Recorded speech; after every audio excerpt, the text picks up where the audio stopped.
13,500,000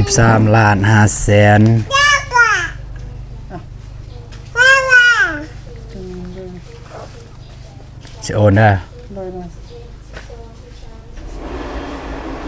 เลขที่ทานมักก็เธออีก2,000นี้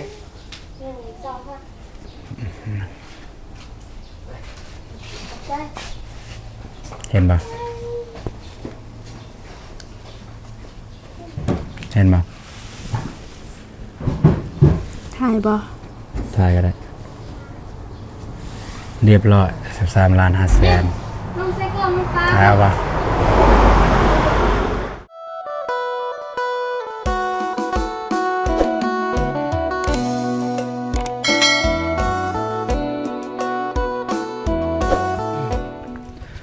เอากราบทักทายสบายดีแล้วก็สวัสดีพ่อแม่พี่น้องเบิดสุขุสุขคนยินดีต้อนรับส่องอาตูนสัญญาเส้นเก่าเส้นเคยเนาะตอนนี้มื้อนี้อาตูนก็อยู่ดินของบ่าวตูนเองพี่น้องเนาะก็มามื้อนี้ว่าสิไปจ่ายค่าเช่าพี่น้องเอ้ยสิไปจ่ายค่าเช่าอยู่พุ่นแหละอยู่เมืองท่าแตงอยู่บ้านโฮเซอยู่พุ่นแหละเพราะว่ามื้อนั้นเนี่ยทีมงานเฮายังบ่ทันได้จ่ายพี่น้องเนาะเนี่ยแล้วก็ยังสิหาสิซื้อผ้าปกมาปกไว้จะได้เด็กน้อยสิลิ้นสำหรับดินบล็อกพี่น้องเอ้ยสำหรับวันนี้ก็มื้อนี้แหละสิไปจ่ายดินบล็อกนี่มันจ่ายแล้วมื้อนั้น7,500,000พี่น้องแต่บ่ตูนให้เบานง200,000เป็น7,700,000สำหรับวันนี้นี่แม่น13,500,000พี่น้องเอ้ยก็มื้อนี้บ่ตูนสิไปจ่ายมื้อนี้แต่ว่าบ่ตูนสิบ่ไปผู้เดียวพี่น้องบ่สิไป2คนไปกับน้องบองพี่น้องเพราะว่าบ่ตูนบอกน้องเพิ่นแล้วเมื่อวานนี้ว่ามื้อนี้ไปจ่ายค่าเช่าเด้อไปพุ่นละไปจ่ายค่าเช่าอยู่ในเมืองเดี๋ยวตอนนี้บ่ตูนก็กำลังสิไปรับน้องบองเพิ่นพี่น้องเอ้ยไปพี่น้องไปเจอกันที่น้องบองเลยตัดภาพมาที่บ้านน้องบองเลยพี่น้องเนาะไปหาน้องเพิ่นเลยน้องเพิ่นอาบน้ำอาบท่าเรียบร้อยหรือยังไปพี่น้องเนาะยันมันสิเพราะว่ามื้อนี้นี่ทีมงานเฮาว่าสิไปไปพุ่นละพี่น้องไปจ่ายค่าดินของน้องน้ำฝนเดี๋ยวมื้อนี้ก็สิได้ซื้ออันนั้นเลยพี่น้องซื้อสายไฟเลยถ้าซื้อสายไฟปุ๊บมันได้ใส่เลยแล้วกันนี่ของน้องเพิ่นแน่นเยอะ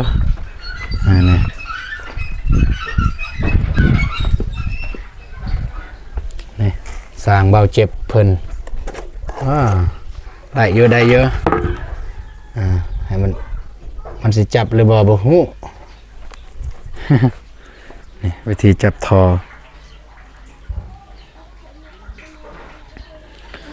โอเคไปFC ว่าคือใส่สูงแท้คือแบบนี้เด้อพี่น้องเอ้ยสิอธิบายให้เข้าใจอีกครั้งนึงตอนมาทันได้ใส่แม่นประมาณแบบนี้พี่น้องเอ้ยแบบนี้คันเฮาอยากใส่เอาทอต่อเลยนี่ทอเนี่ยต่อแบบนี้มันเป็นแบบนี้นี่มันจะถึกปากเลยย้อนยังไม่ได้ใส่ทอนี่มันแตกทอนี่มันแตกมันหัว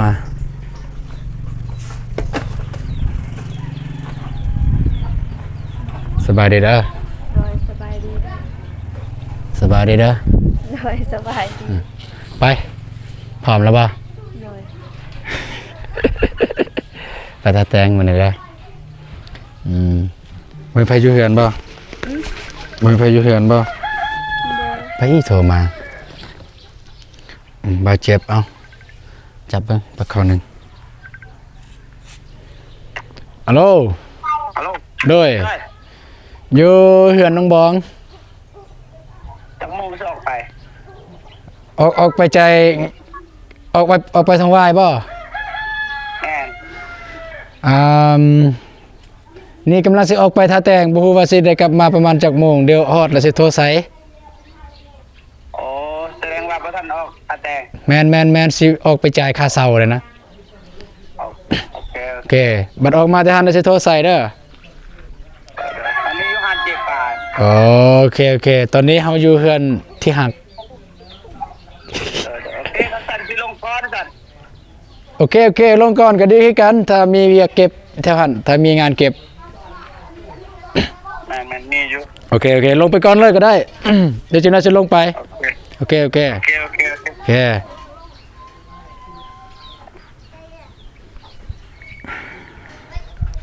เบาเจ็บเป็นโทรถามว่า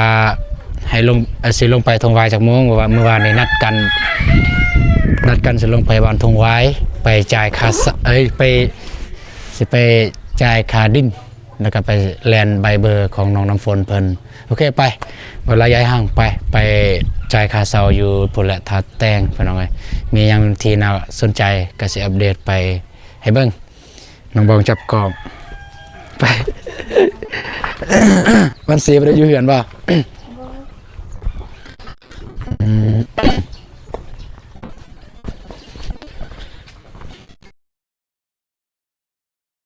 ตื่นจากโมงมาตอนนะตื่นสวยเลย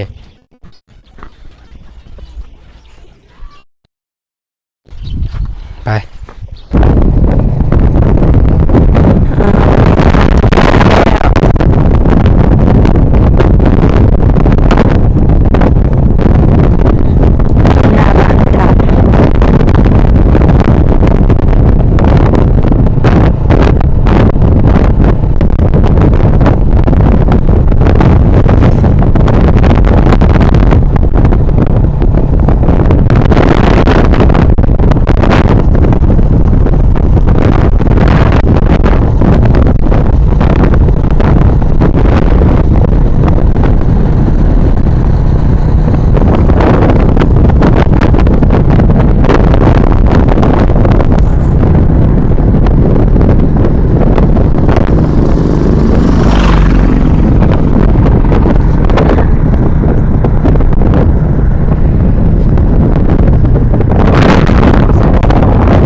เบิดบ่มีใครซัก น้องมีเครื่องซักผ้าเลยเด้ซักได้ ตัดแล้วเลยเอาไปซักเด้อ เลย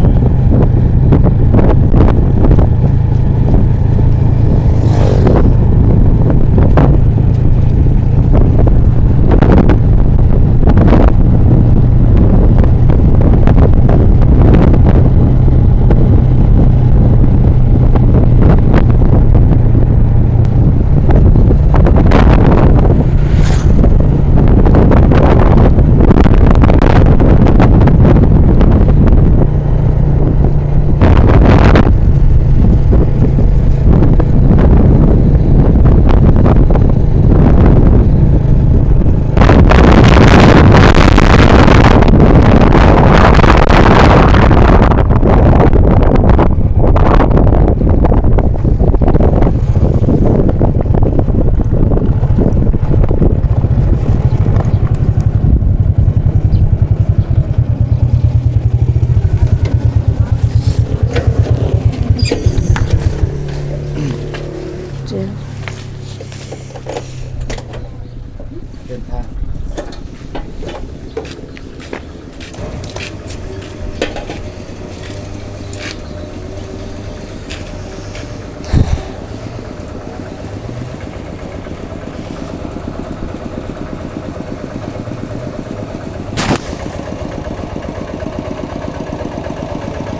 เมืองนะ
ด้วยสบายดี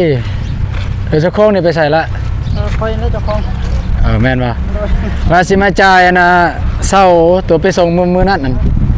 อยู่ห้วยดำ เอาเพื่อน เด้อ เจ้าเอาน้ำพอเขาบ่จักไปอ่ะ โดยแม่น้ำพอแต่ว่ามีอันลูกสาวมันไปส่ง นั่งยานเขาไหนเขานั่งอยู่ไหนก่อน เด้อได้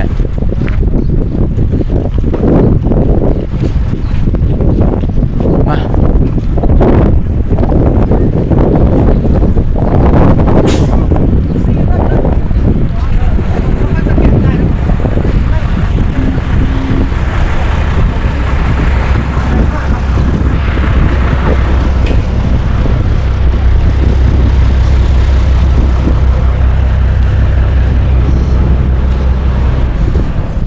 ปลาฐานเนี่ยฐานเพิ่นใหญ่เลยฐานเพิ่นใหญ่โอเคเดี๋ยวเราถ่าเพิ่นจ่ายก่อนเอาจ่ายน้ำหลังก็ได้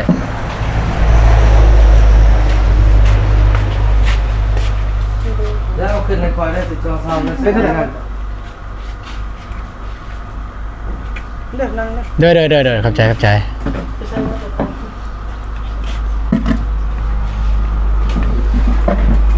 คนสองคนทีแล้วได้เหรอ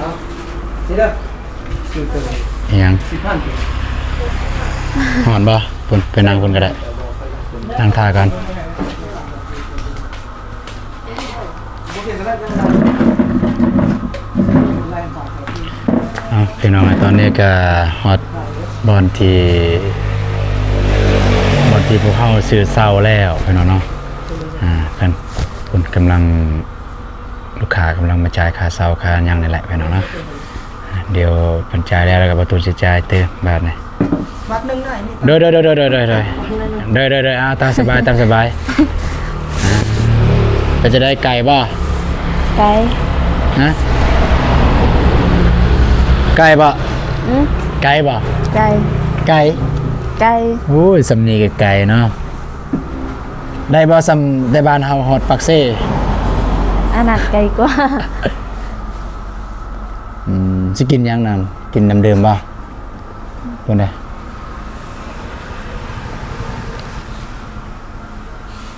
จะเอาเลยได้ เอาเลย เอาน้ำสติงหานะ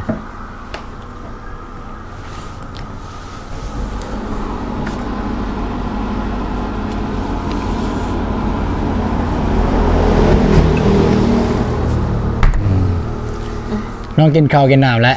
ยัง ยังคือกันยังคือกัน เดี๋ยวออกไปแต่นี่จะหน่อยสิหากินข้าวกินน้ำ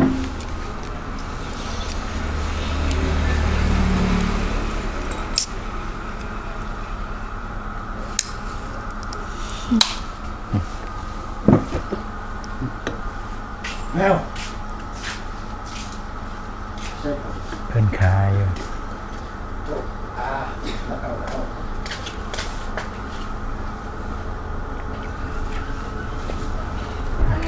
เพิ่นมาแล้วพี่น้องเอ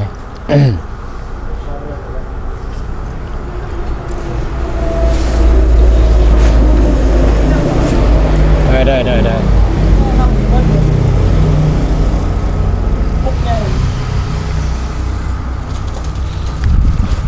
ชูเข่าเด้บ้านนี่ กินแล้วบ่ข้าวเช้า ยังก็ได้กินข้าวเด้อขอบใจเด้อ มีน้ำต้มหน่อยมืดเลย เด้อขอบใจ ใจเด้อ ใช่ได้ดิ เอาน้องบองมาจับบัง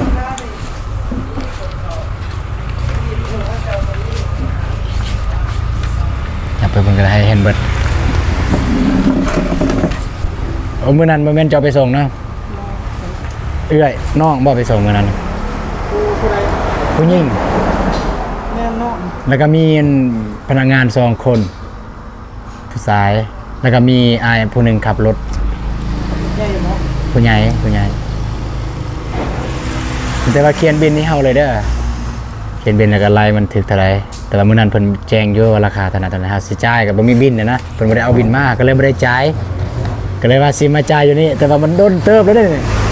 ได้5มื้อ6มื้อแหละ ได้5มื้อ6มื้อเลยแต่มันจ่ายว่าบ่ได้มาทางนี้ก็ว่าสิมายามใดก็ บ่ ค่ะ ได้เฮ็ดให้บ่ ฮะ ดิน แม่นบินเพิ่นยังบ่ทันได้เฮ็ดให้เพราะว่าเขาอยากได้บินมื้อนั้นก่อน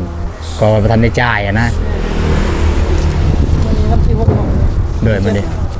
มันมื้อนี้ป่ะ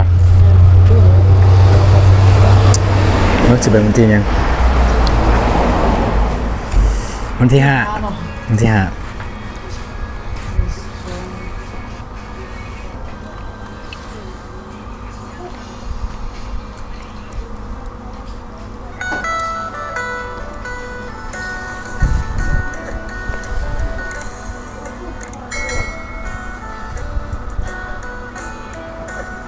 ชื่อเลยเดี๋ยว ฮะ ชื่อจ้ะ ซื้ออาตูน อ้าวบ่ อาตูน บ้านเลย บ้านห้วยดำใหม่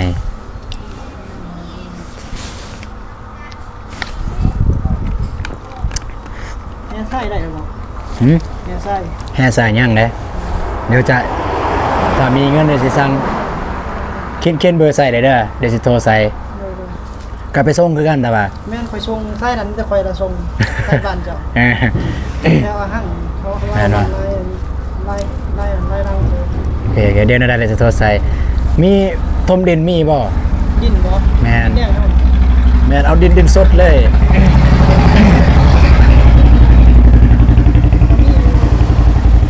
มีรถกระจกอยู่เดียวยันนี่ไล่อยู่รถหนึ่งหาแสน 500,000บ่มีอยู่ไส ทางขึ้นนี่เห็นบ่ ทางขึ้นนั่นห้วยดำ ทางขึ้นนี่เราปล่อยไว้แดงเลย โอ้ยฮัน ทีมใด เนี่ยที่มันตัวมันพอคู่ สารวัตรบ่ นะว่าชื่อไม่ใหญ่ไม่ดูดีเลย คันซั่นเนี่ยเขียนเบอร์ให้เฮาดีในได้บ่เลยจังหน่อยเขียนเบอร์ได้ใส่โต๊ะ นี่ หา โทรเบอร์พอก็ได้ครับ โอเค30คันมันสิไปบ่ 10 คันได้มีไป ไปเนาะเพราะว่าเฮาสิทมเติมกับบางเทื่อก็ใกล้10ก็มีนั่นน่ะนะก็เบิ่งตัวจริง อันนั้นยังละคนลืมครับ ยัง เจ้านาเท่าไหร่จะเอาลงแล้ว เซานา15คันชื่อว่าผิด15 นาสิหาเงา4เมตร ยาว4เมตร 4เมตรทนบ่ 4เมตร5 4เมตร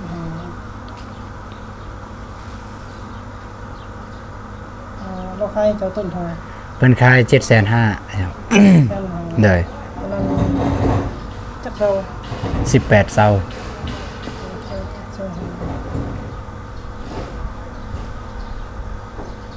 แล้วก็เอาเบอร์จะนำได้ เด้อ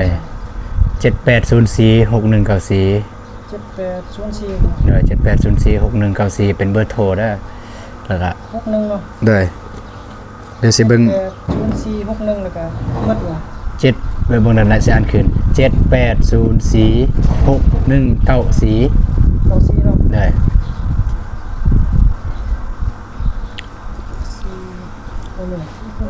เอา 1 2 3 4 5 6 7 เดี๋ยวครับเดี๋ยวสิให้เบอร์ที่2อีกมันมี2เบอร์ยันว่าเบอร์1บ่ติดก็โทรหาเบอร์1 9916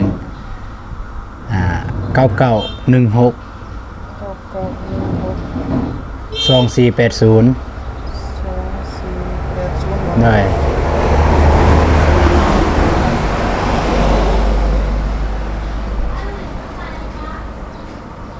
กาแฟบ่ได้เฮ็ดกาแฟบ่อยู่ ก็มีกาแฟ แต่ว่าเฮาบ่มี กาแฟมีราคาดีเนาะ เด้อเฮามีบ่หลายสิว่าบ่มีมันเลยขี้หายเกินไป มีแต่มีบ่หลายหน่อยเดียว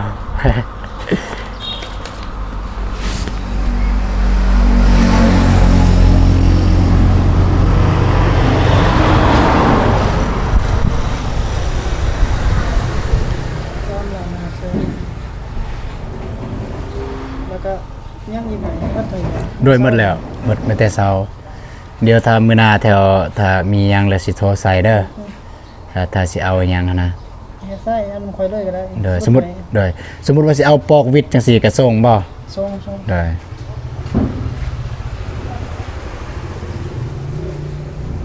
นี่ว่ามันมีทั้ง2 2เลยกัน แห่ทรายเนี่ยเป็นคล้ายเป็นขั้นหรือว่าคล้ายเป็นอะไรคล้ายเป็นบ่วง เป็นเม็ดก่อน เป็นเม็ดก่อน ก็ได้จะเป็นขั้นที่ถือกว่า คันเป็นขั้นประมาณเท่าไหร่เป็นขั้น ไส้2ล้าน6 ซะแห่ทรายอันเดียวกันเลย2ล้าน6 บ่แฮ่ไส้บ่ได้แฮ่อันต่างกันราคา แห่ต่างแสแห่ต่างสายต่างอีก บ่ คันละ2ล้าน6 แม่น อ๋อโอเคเดี๋ยวจังได๋ได้สิติดต่อหา ๆเลย อืม 9,000กว่าต้นหนึ่งเป็น เอาน้ำเรา 85คุณที่ว่า เอาน้ำเราลาดดึงก็ได้ น้ำมันก็ได้ 85ค่อยนี่ได้ นี่คนนี้เนี่ย โอเคเรียบร้อยเนาะเท่าไหร่ คนรุ่นไทย85พวกนั้นก็85 13ล้าน5แสน 13ล้าน5แสน ล้านบ่นะบ่ครับเที่ยวเนี่ย แม่นแล้วค่อยนี่ว่ารบค่อยนี่ 85,000ตัวมันรุ่นไทยออนไลน์แหละ 13ล้าน5แสน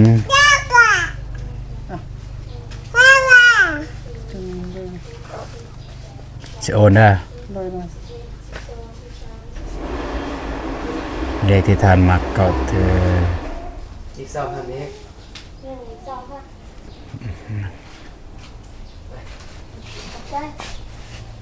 เห็นปะเห็นปะ ถ่ายบ่ ถ่ายก็ได้ เรียบร้อย13ล้าน5แสน น้องใส่กล่องปลา ถ่ายเอาปะ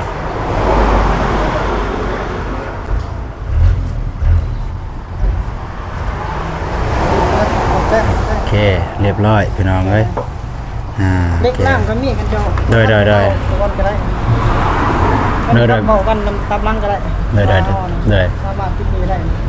ถ้าจังได้ละสิติดต่อหาเด้อก็คือสิบ่วิดดอกสิ จากได้ทรายแฮนี่แหละแต่ว่าก็บางเทื่อก็โดนๆเทื่อนึงเอาก็อาศัยว่านํเงินเฮามีหรือบ่มื้อนั้นก็เพิ่นนั่นแหละไปส่งมื้อนั้นแต่ว่าเฮายังทันได้จ่าย เพราะว่าจะได้บินเพิ่นว่าบ่มีบินโอเคซั่นเดี๋ยวสิลงมาจ่ายเองปกติก็เอานำนี่แหละปกติทีมงานเฮาทีมงานนั้นถ่าย YouTube นี่แหละถ้าได้เบิ่งกันนะ ยังเบาเสียงบ่ยังดัง เบาเตียง เสียงเนาะ แม่นเบาเตียง ชื่อซอยเลย แม่นมาน้ำเพิ่นนั่นแหละช่วงนั้นมาน้ำเพิ่นมาสั่งเอาเสาอยู่นี่มาสั่งเอาเสาอยู่นี่แล้วก็ไล่บ่ว่าแต่เสาตีนเสาหยัง รถให้เจ้าไล่ได้หั่นปกติมันชี้กันหา800,000ไป แม่นบ่เฮาก็ฮู้อยู่ ว่าเพิ่นลดอีหลีแล้วว่าเพิ่นลดแล้วครับ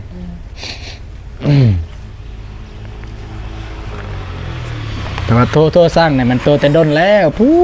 นโทรสร้างเพิ่นก็จัดให้เลย18ต้นประเดี๋ยวบัดแล้วทีมงานเฮาเมื่อก็ลืมมาแต่ก็ลืมกันมาแวะเบิ่งเห็น18เสาบัดแล้วก็สร้างเลยบอกไปส่งเพิ่นก็ไปส่งโอเคจังซั่นแล้วเด้อขอบใจหลายๆด้วยเดี๋ยวมีหยังเราสิโทรใส่เก็บเมียนพี่น้องเดี๋ยวสิได้มื้อหนึงมื้อใดมื้อหนึงสิได้เบิ่งแม่นสรุป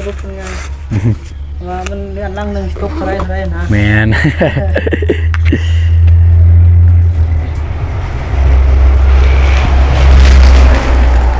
โอเคขอบใจเด้อ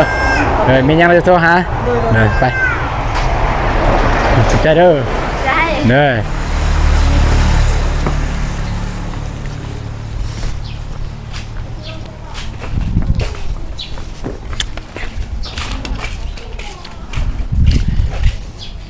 น้ำมะพร้าวเจ้าพูน กินหมดแล้ว ฮะ กินหมดแล้ว กินหมดแล้วป่ะ ลืมจ่ายค่าน้ำมะพร้าวค่าน้ำเนี่ยจับลืม เกือบ ลืมจ่าย ลืมจ่ายค่าน้ำนี่ โอ้ยเมื่อฮอดปุ่นแล้วลืมเท่าไหร่เนี่ยกล่องนี่35ป่ะ 35,000พี่โจก็มาทวงเนาะเนาะมาทวง ก็ลืม นั่งบอกแล้วก็เริ่มทวงเลยเนาะเอาก็เริ่มเหมือนกัน25,000เนาะ โดน เอาแย่ ขอบใจ เกือบเป็นสิเป็นโจรแล้วบ้านนี้ เกือบเป็นโจรโอเคกลับก่อนไปโดยเพ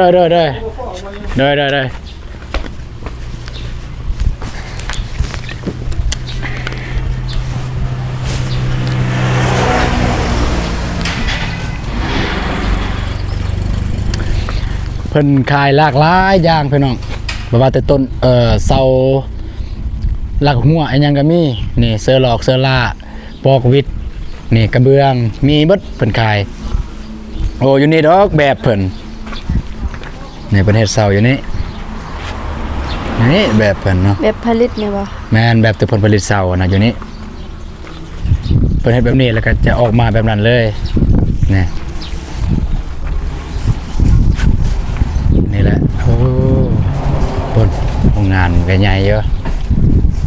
เพิ่นก็ใหญ่ตะกี้มันน้อยๆตะกี้แต่ว่าเพิ่นก็ใหญ่ไวป๊บมันไวอีหลีเพิ่นก็ใหญ่ทอดเข้าห่มบ้านนี้จังนาทีโอเคพี่น้องก็เรียบร้อยพี่น้องบ่าวตูนมาจ่ายค่าเช่าที่ทีมงานเฮาได้สั่งซื้อมื้อนั้นมื้อที่ทีมงานเฮาเตะบ้านกับเบาเตียงแต่ว่าบ่ได้จ่ายนี่ทั้งเบิดก็13ล้านกับ500,000ทั้งเบิดเช่านี่เฮาได้จ่ายกับประเทศเรียบร้อยแล้วทีมงานแต่ว่าต่อไปก็สิได้เบิ่งว่าสิได้ซื้อหยังมาก่อนแล้วก็ที่แน่ๆก็คือสิถมดินมาก่อนเลยหลังจากถมดินมาปุ๊บก็สิสั่งซื้อแห่กับทรายพี่น้องเนาะเดี๋ยวจะเบิ่งสิเบิ่งว่าเงินที่ มีนำเบาตูนแล้วก็มีนำน้องบองเพิ่นมันมีเท่าใดเดี๋ยวสิแจ้งต้นนี้เลยยันว่าลงยันว่าลืมในตอนหน้าเนาะเฮ้ยเงินนำน้องบองเนี่ย16 ล้านเนาะนำเบาตูน30ประเดี๋ยวเป็น46เนี่ยก็46พอดีสิไล่นำเบาตูนก่อนเบาตูนได้ใช้จ่ายยังแน่เงิน30 ล้านพี่น้องเอ้ยมื้อนั้นเนี่ยเบาตูนจ่ายค่าเดนบ็อกเนาะค่าเดนบ็อกก็7 ล้าน7 ล้าน5แสน7 ล้าน7แสน7 ล้าน7แสนบวก30 ล้านเนาะ30 ล้านลบ7 ล้าน7แสนพอดีมือนี่13 ล้าน5แสน13 ล้านโอเคถือว่านำเบาตูนยังเหลือเงินอยู่8 ล้านกับ8แสนบวกกับที่มีน้ำน้องบ้องเนี่ย16 ล้านป่ะมีน้ำน้องบ้องเนี่ย16 ล้านบวก16 ล้านแสดงว่าเงินเนี่ย มันณปัจจุบันนี้เงินยังเหลืออยู่นำน้องบองกับเบาตูนเนี่ยยังเหลืออยู่24 ล้าน24 ล้าน8แสนพี่น้องเลยเนาะโอ้46 ล้านใส่ใจข้าวเดียวเบิดเลยเนาะหรือว่าเบาตูนไรผิดบ่เบิ่งถึกแล้วถึกว่าเบิ่งมันคือไปไหวแต่ว่าไปไหวเลย13 ล้านกับ5แสนเนาะ46 ล้าน46ป่ะเบิ่งเด้อ13 ล้าน5แสนนี่13 ล้าน5แสนเบิ่งนี่บวกมื้อนั้น7 ล้าน7แสนนี่7 ล้าน7แสนเฮาใส่จ่ายเนี่ยเฮาใส่จ่ายแล้ว21 ล้านกับ2แสนแม่นแล้วพี่น้องเอ้ยไหวเนาะเนาะต้องไหวมาเลยโอเคพี่น้องเนาะไม่แต่ตามนี้ เอาบ้านนี้ก็จะได้เดินทางก่อนพี่น้องจะได้เดินทางเมื่อก่อนเพราะว่าทีมงานเฮาก็ได้นัดมาสิเมื่อพุ่นละเมื่อทงไว้เอาก่อนอื่นก็ต้องขอบใจหลายๆเด้อผู้ใหญ่ใจบุญที่ยืนมือเข้ามาซอยเรือทางเบาตูนและก็น้องบ้องก็ได้ซื้อเสาได้สมทบซื้ออุปกรณ์การเฮ็ดเฮือนจะได้ก็ขอให้ผู้ใหญ่ใจบุญจงมีสุขภาพแข็งแรงอายุมันคนยืนปรารถนาสิ่งใดขอได้สิ่งนั้นดังสมการปรารถนาเด้อนอนได้เงินหมื่นตื่นได้เงินแสนให้มาเท่านี้ได้กลับเป็น100 เท่าพันเท่าเด้อสาธุโอเคพอๆกันไหมสำหรับคลิปนี้เบาตูนและก็น้องบองขอกล่าวคำว่าสำบายดีเด้อพี่น้องเอ้ยไปเจอกัน EP ต่อไปพี่น้องไป